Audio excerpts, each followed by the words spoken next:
There are just 3 prayer points we're going to pray, and I speak over your life. The first prayer point is you're going to ask for grace. Please make sure you participate in the prayer. The grace to imbibe this that you have learned in your spirit so that it works for you. Please lift your voice and begin to talk to the Lord. Everywhere, outside, connecting online, lift your voice and begin to pray.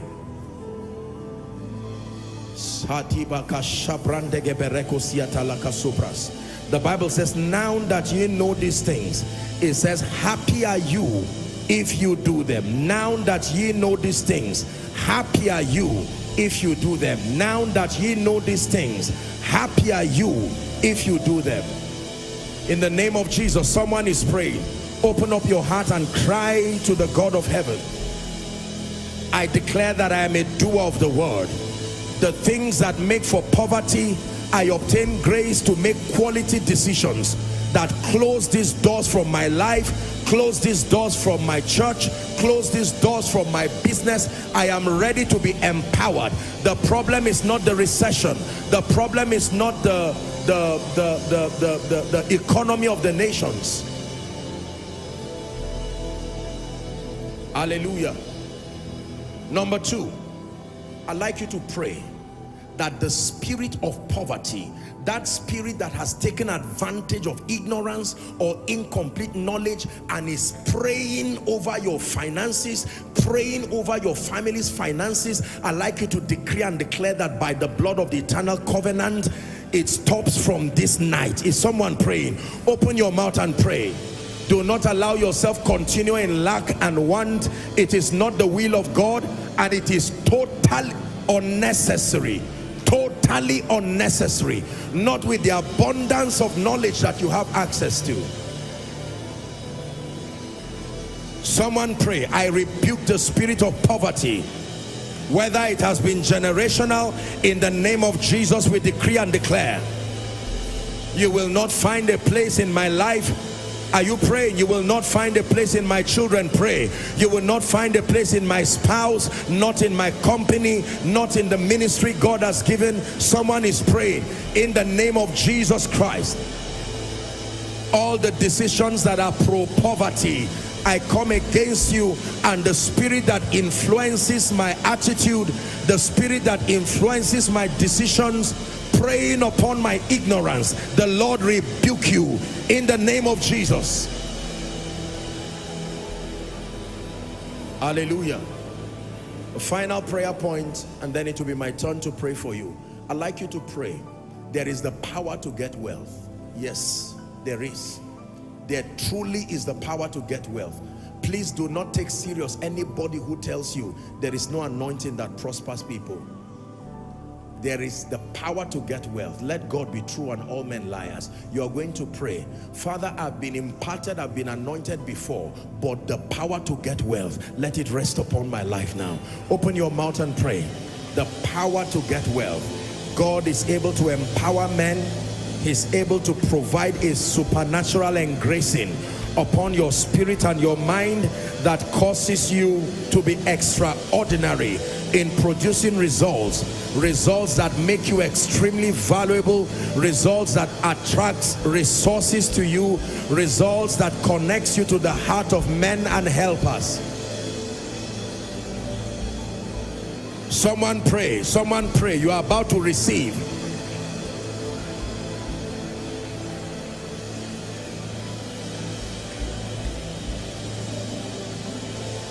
In the name of Jesus. In the name of Jesus. Let me speak over your life now. Father, in the name of Jesus, I decree and declare, you gave me this instruction to bring this prophetic word as a deliverance. In the name of Jesus, I decree and declare that mantle and that grace that makes for wealth, that took ordinary people in scripture and even ordinary people in our day-to-day and has exalted them, bringing beauty for ashes and joy for mourning. I decree and declare, may that grace rest upon you now. May that grace rest upon you now.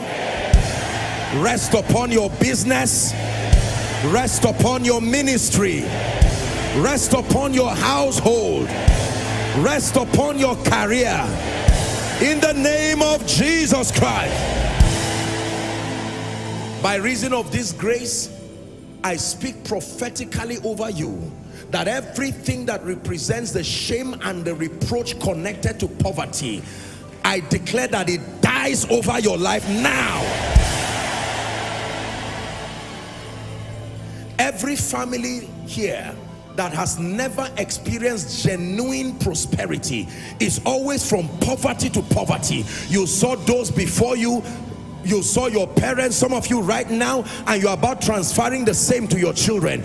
In the name of Jesus, may this anointing intercept that progression. Intercept that progression. In the name of Jesus Christ.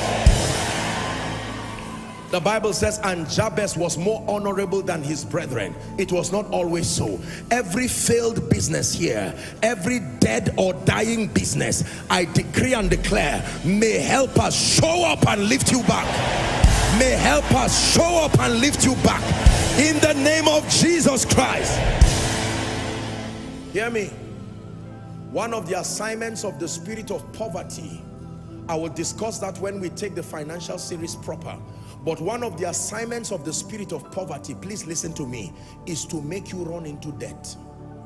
One of the major strategies of crippling your finances is to make you get into debt. Now, I know from an economic standpoint, there is good debt, there's bad debt. They say there is good debt that can be used as a leverage, you know, and bad debt for fueling consumption. I'm not downplaying your knowledge. That is important according to your faith. But let me tell you, the most superior way is to not be in debt. For the Bible says, owe no man nothing but love. It is a possibility according to your faith. You believe in that, no problem. The wisdom to manage whatever you receive. Now, I'm speaking largely personally. I know that corporately, many times people would need help from institutions to execute large projects.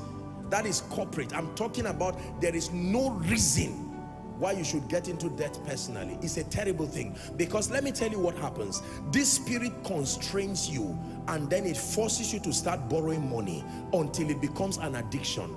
And every time you borrow money, it will schedule activities to make sure that money was never used for the reason why it was borrowed. So interest begins to pile up while there is no achievement that should bring you that profit. There are many churches today that are in debt. There are many supposed wealthy people today that are in debt. There are many. You are not free if you are in debt, because it sustains the ability to stop you from sleeping. The moment you have abundance plus time plus peace, you are truly wealthy. These three things must happen for wealth to be established. If the only thing you have is abundance of financial resources, even if you have systems, the goal of these systems is to allow you the time and then peace. Resources, time, peace. That is kingdom wealth. That is true financial dominion. That tripartite coexistence of wealth, time, and peace. Because these are the three most expensive commodities. If you lose time and peace, whatever else you got by losing them was a bad bargain.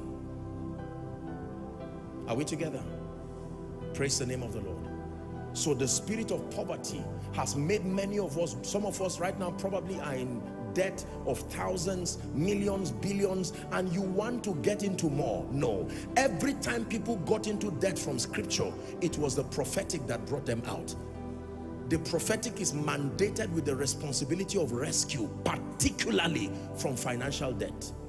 Alas, master, it was borrowed. It was prophecy that brought it out. The woman who was owing, you know, the prophet who died and left his wife in debt, the prophet said, go and borrow vessels, not oil. To borrow means to plead from people, just bring it. And the Bible says he filled it and he said, go and sell it. And now give, you know, pay off your debt and leave off the rest. The first thing the prophet told the woman to do when you are blessed is pay off your debt. Because you can't live in peace when you have debt. That was the prophet's recommendation. Are we together? So I want to pray for you.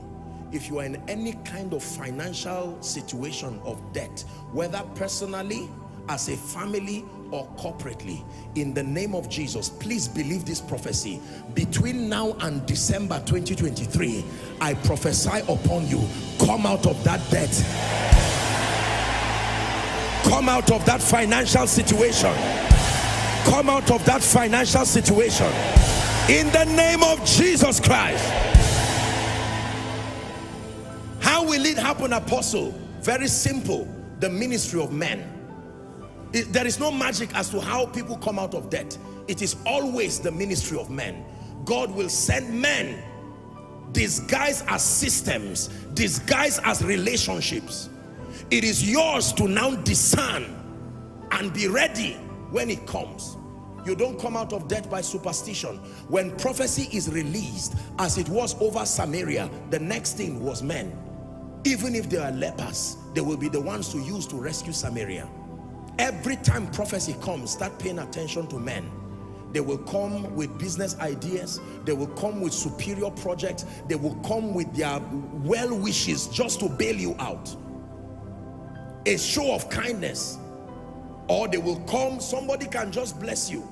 Oh, Apostle, I'm owing 30 million. And God gives someone an instruction. I will not give you money, but I give you one of my properties as a gift. You value that property and they say it's 80 million. You are out of debt already. It's up to you now. Let me tell you, one of the major ways that God brings people out of debt is through the power of land and its resources. Because it is very difficult for somebody to come and give you 1 million, but he can give you a slice of the earth. And the Bible says out of the earth comes increase. It says the increase of the earth is for all. It never said the increase of a company. So if everywhere runs to you, go to the earth for your portion. The earth has a portion for all men. This is a strategy. I'm not foolish as you hear me talk to you. The earth is a universal bailout system that God uses to bring men out of financial troubles. The increase of the earth is for all, it says. That means if they reject you, if you are in debt, there's no guarantee that the increase in the bank, you have a share there. But this earth is a universal standpoint. The moment you are in debt, trust God to use the power of the earth and its fullness as a mystery to bail you out. Now, in the name of Jesus Christ, Father, let the power to prosper, the engracing that can rest on men and women and program them for extraordinary success, I declare by the privilege of this apostolic and prophetic mantle, receive it right now. Receive it right now. Receive it right now. Be delivered from every financial captivity.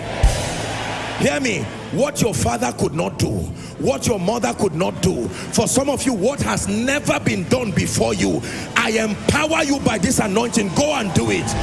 Extraordinary results in business, extraordinary results in ministry, in the name of Jesus Christ.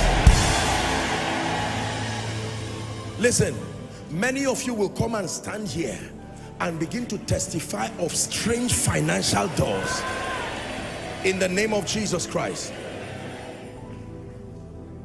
And by this anointing, everybody mandated to help you, especially in this month of April. Leave May, leave June, we're talking April. I don't know where they are, but I can call them by prophecy.